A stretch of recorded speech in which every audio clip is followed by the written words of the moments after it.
part 2 of the Doug Drexler interview. This is episode 35.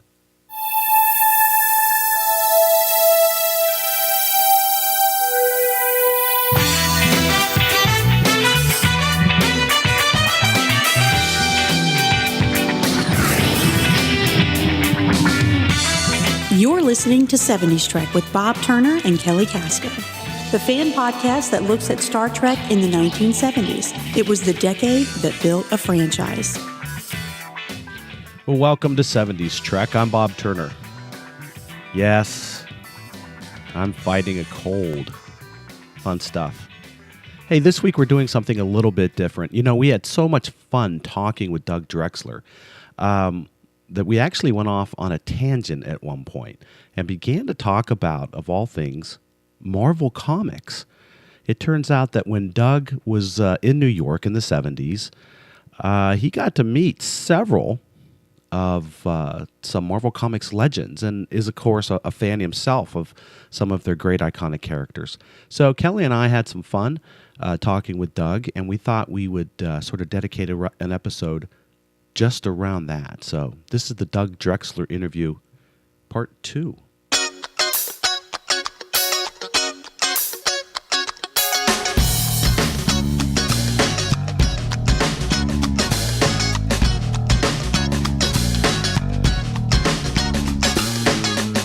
It was interesting. It was interesting. I mean, Manhattan was a great place to be, for meeting people. I mean, we had we opened up a museum in the back of the store that had some really incredible stuff, original uniforms and Nomad, and I sent out press releases and invitations, to all over to the newspapers, and I sent one to Stan Lee over at Marvel, and he came over. Did he really? Yeah, I remember my mother came. And I wanted to introduce her to Stan Lee because, my mother's generation didn't think comic books were good for anybody, that they were, rotted your brain. And I wanted to introduce her to Stan Lee. I mean, he was like my second father. Oh, and sometimes awesome. He was like my first father to me,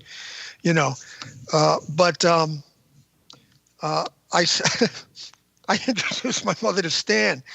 And Stan says, my mother says, I want you to know that you had more to do with raising my son than I did. And Stan says, the last woman who told me that, her son was in Sing Sing. It's funny, I saw Stan last year at an autograph show down by LAX. And we went back into the green room to see him. And he sees so many people, and the guy's like 98 years old or something. He's up there. He's just, unstoppable, and he's just so full of energy, and has time for everybody. And I retold him that story. Of course, he's not going to remember it. It's been a long, long time. I retold him that story, and he laughed at his joke, and I laughed at his joke. And I told him that I said, "So Stan, you were my surrogate father." And he loved that, and we chatted for a few minutes more. And then he had to pay attention to other people. Sure. And I guess about 20 minutes went by, and it was time for him to leave, go to the airport or something like that. And I'm thinking, he's like 98 years old. He greets people all day long. He probably barely remembers that we even chatted. And it would be understandable, But as he's going out the door, he stops, turns around, and looks at me and says, "Goodbye, my surrogate son." Wow. That made my life. Is he as genuine as he seems to be? He seems like he would be that kind of person. Oh, yes. I mean, I had been seeing Stan in person on and off from like 1970 on. Oh, wow. Well, you're there in New York, yeah. Yeah, everything's right there. I used to go up and visit Mad Magazine. Oh, wow. And see Bill Gaines up there, and so that's the beauty of New York. Kelly and I are both Marvel fans. Who's your favorite character? Well, I mean, my era of Marvel really goes from about 1958 okay. through to about 1971.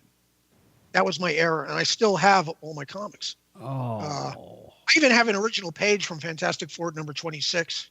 Oh gosh. And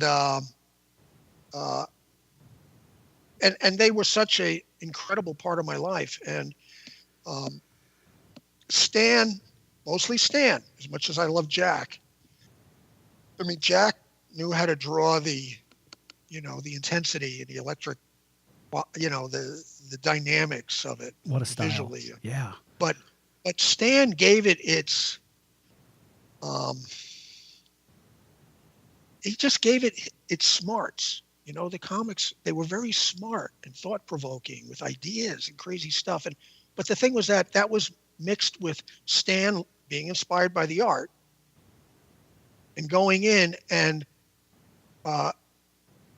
giving it that pizzazz that he has, great crazy ideas and plot twists, and a personality for the characters that was smart ass New York City speak. I think I think that's it. Yeah.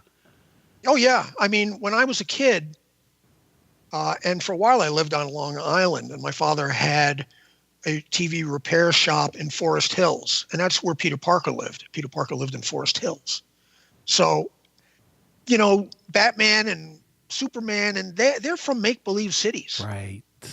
Yeah. I mean, who cares about Metropolis? There's no such thing. I live in New York. The Fantastic Four are headquartered here. Spider-Man is a kid. It lives in Flushing Meadow. That's awesome. I mean, in Forest Hills. And when I would go to Forest Hills with my dad, I would see the row houses that look just the way Steve Ditko used to draw them. So it was genuine. Oh yeah. Oh, that's cool. Yeah. So that really pulls you in. You feel a part of it all. Tony Stark. I knew where his plant was right there in Flushing Meadow, near where they were building the World's Fair in 1964.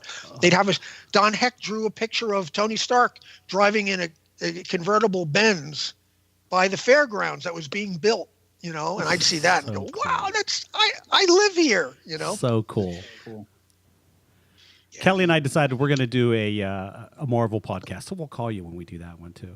Oh yeah, that'd be great. I could talk about that all day. And the thing was that I have a very personal relationship with growing up with them. I mean, they were as influential.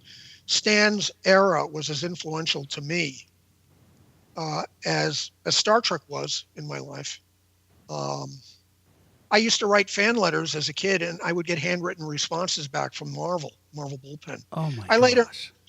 I later met Flo Steinberg. I don't know if you remember that. They used to have the letters page, and Stan in his Stan Lee soapbox would from time to time mention fabulous Flo Steinberg. Wow. And she used to answer all the letters that used to get sent in by the kids, Oh I mean, I met Flo and we chatted about it, but that is cool. yeah, it really, those comics were, and Marvel still can't, in my opinion, hold a candle. I'm not really up on the new stuff. There's just too much and I'm too busy.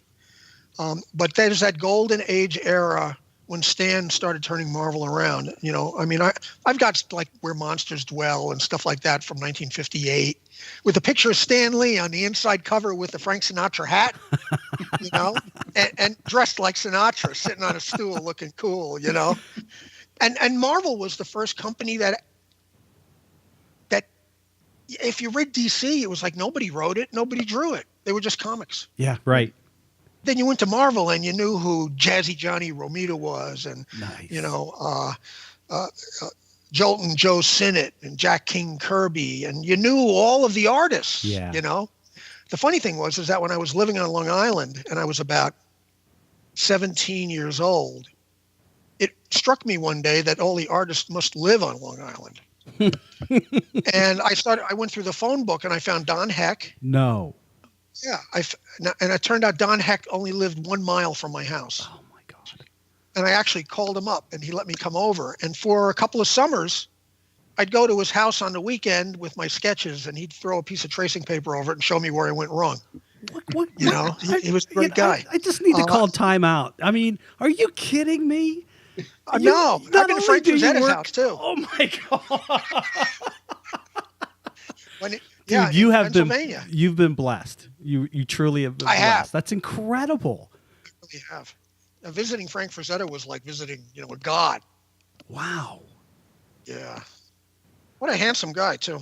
I was telling Kelly I had strep throat in the fall and I was out of it for 2 weeks, and I have the Spider-Man collection on CD-ROM, and I thought, well, what the heck? I'm not doing anything, and I started reading. I read maybe 10 or 12 issues, but within those 10 or 12 issues, it's all there. Who that character is? Were you reading Ditko, I was or reading. was it? Yeah, I was reading Stan Lee and Ditko.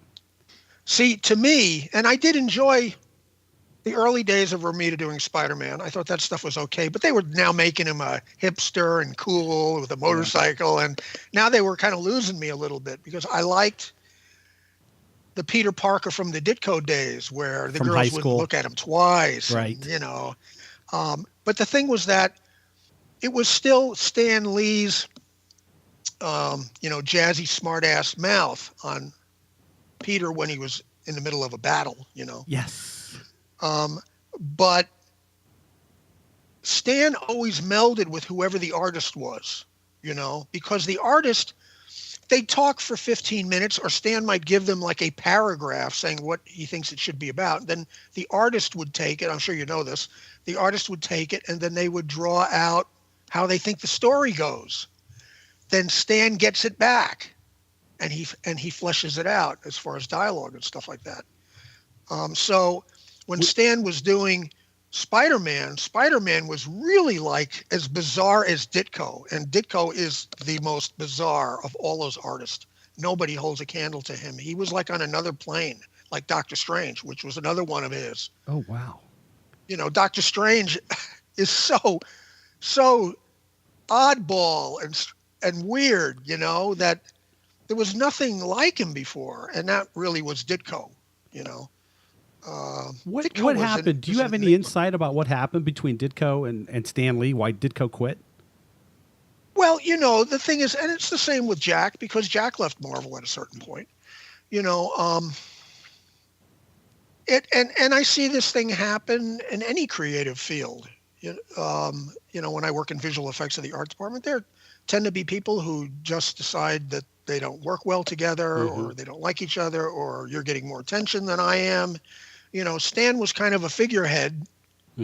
And I know some of the artists, because I talked with Don Heck quite a bit, and he had kind of an attitude about Stan Lee, Oh, well, what was I saying? Oh, yeah. I mean, I get attitude from Don Heck about Stan Lee. I've been through plenty of situations with people where artists have gotten mad at each other, and it really is about nothing. Sometimes it's you're working too close, or you're feeling pressured. If you're an artist, maybe you're getting pressured by Stan Lee to hurry up, and you don't like that, or he made you change something. He is the boss. Some people, working in Hollywood, it's very, very, very, very important that you can work with a producer and a director without any ego. You have to have some ego to be an artist, but it has to be under control. And there are plenty of people who hate directors and producers because the artists, a lot of them are divas. And when you tell them that something has to be changed, they take it personally, So it's a complicated relationship between creative people and bosses, I hear people will sometimes talk shit about Stan Lee, because they feel like he slighted Jack Kirby or whatever. I visited Jack Kirby at his house when I first came out to LA. He was living in Thousand Oaks. And I went to his house. I got a picture of me standing with him. And he even did a drawing for me for a book that I was going to do. I still have it, that I never got around to finishing. Drexler, you're quickly becoming my favorite person. Wow. Yeah, it's crazy, isn't it? It is. That's awesome. I think we need to do a weekly thing just with Drexler here. My goodness.